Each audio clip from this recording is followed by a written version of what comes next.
Welcome to the MHB podcast. This is Michael Bond, and welcome to my 18th episode.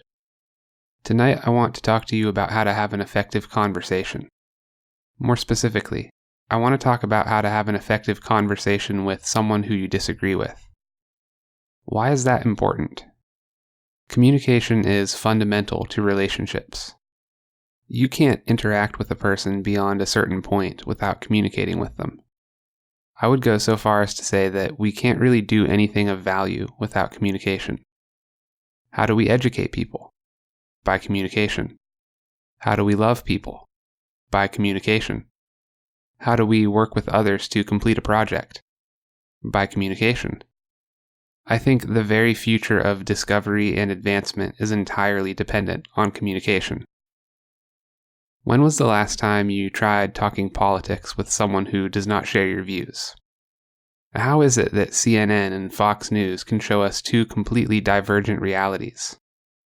Why is it that if you say certain things at the workplace or at school, you risk losing your job or being expelled?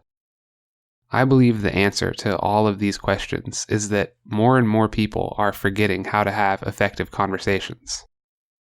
You can chase some of this dysfunction back to the postmodern dilemma.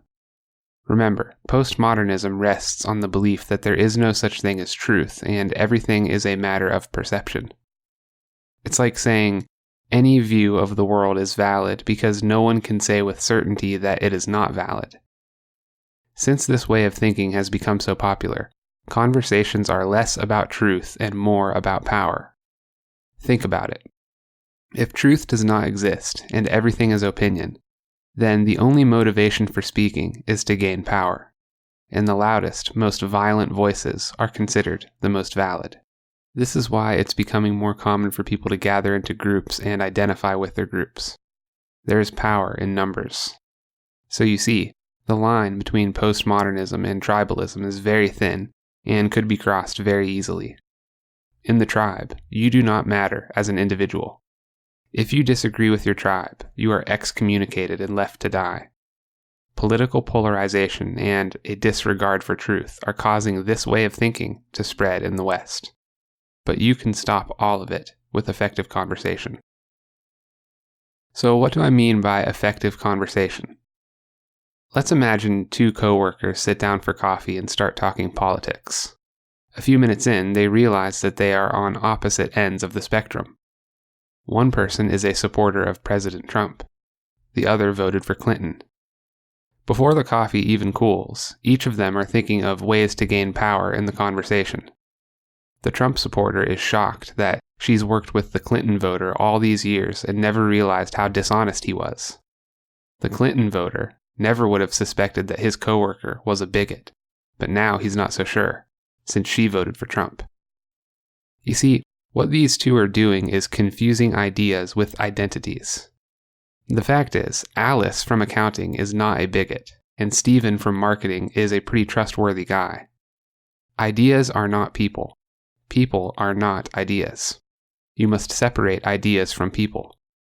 That is the very first step toward having an effective conversation. You might say, but doesn't an individual's ideas represent who they are as a person? The answer to that is no. Most ideas are low resolution and very simple. Human beings, on the other hand, are incredibly complex. An idea simply cannot encompass the totality of a person. The fact that Alice from accounting supports President Trump does not reliably tell you about who she is as a person. Additionally, ideas are not immutable characteristics of individuals. This means that a person can change their ideas and can adjust to better ones. But if you speak to a person as if their ideas are as much a part of who they are as their eye color, then you deny that person any opportunity to change. Anytime you are talking with someone who you don't really agree with, remember that their idea is not who they are. A little trick for separating ideas from people is by thinking of the person's name. Alice or Steven, for example. When I think of a person's name, it helps me to catch myself if I begin thinking of them as Trump supporter or Clinton voter. Remember their name. Separating ideas from identity is important for yourself too.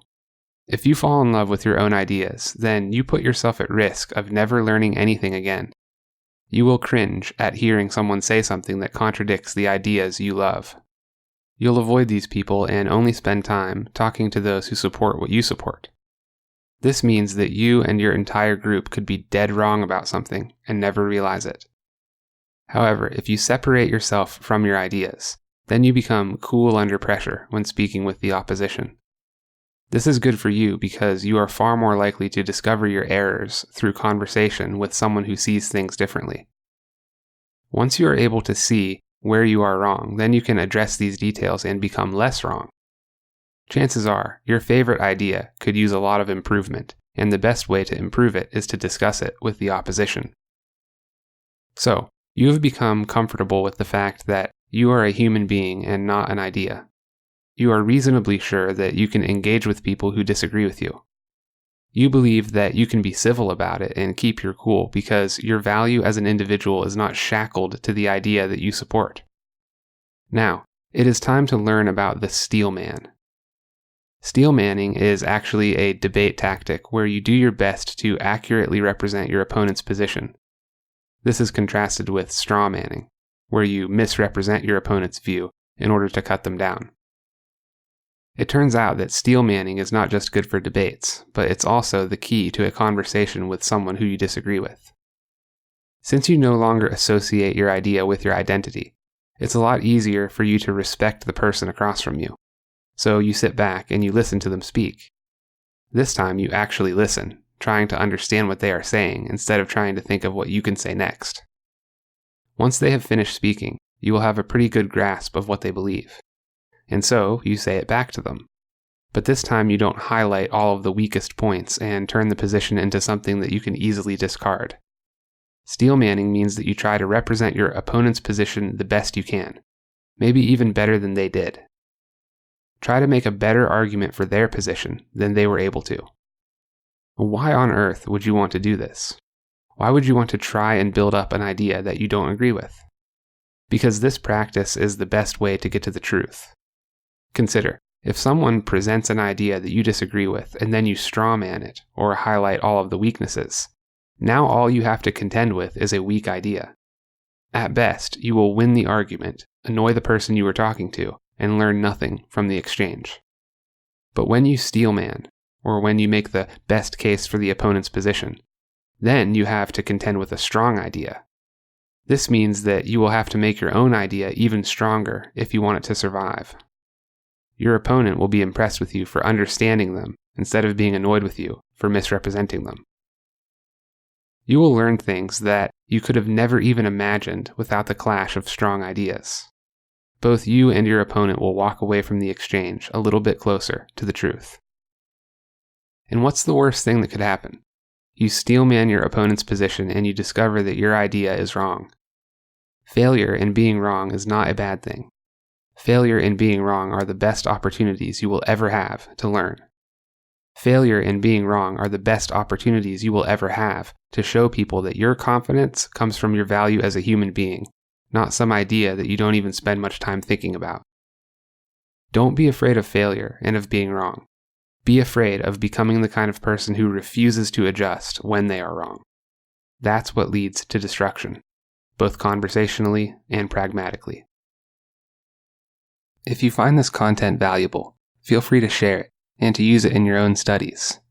If you'd like to support this podcast, you can do so at www.patreon.com/Michael H. Bond. There is a link in the description.